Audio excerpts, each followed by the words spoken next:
Hello YouTube family, हमारी YouTube सीमा Kashmir cook में आपका स्वागत है। गाइस नमस्कार। आज बनाने जा रहे हैं वाइट वाले चने। ये देखिए वाइट चना, ये प्याज, ये टमाटर, ये तेल गरम हो गया है। मैं अब इसमें प्याज डाल के भूनूंगी।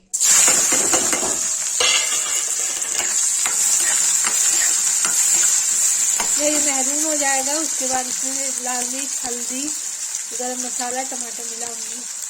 गाइस देखिए इसमें लाल मिर्च डाला, हल्दी डाला, अब इसमें टमाटर डाल दूंगी।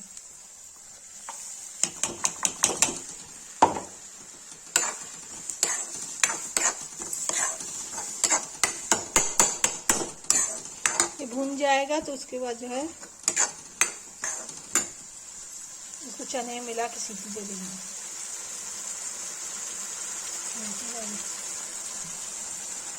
ज़्यादा कुछ नहीं करते हैं, सिंपल तरीके से चने बनाते हैं, नॉर्मल तरीके से।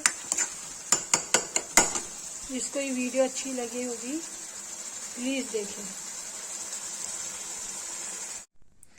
गाइस देखिए चने में रसा डाल दिया है प्यूरी मिला के, और चना मसाला मिला के सीटी दे रहे हैं।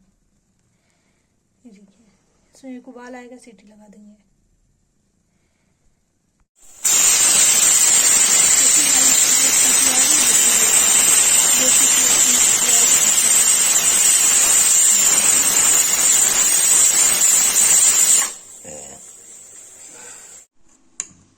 गाइस देखिए चने की सब्जी बनके तैयार है। जिसको ये वीडियो अच्छी लगी हो लाइक कमेंट शेयर सब्सक्राइब जरूर करें।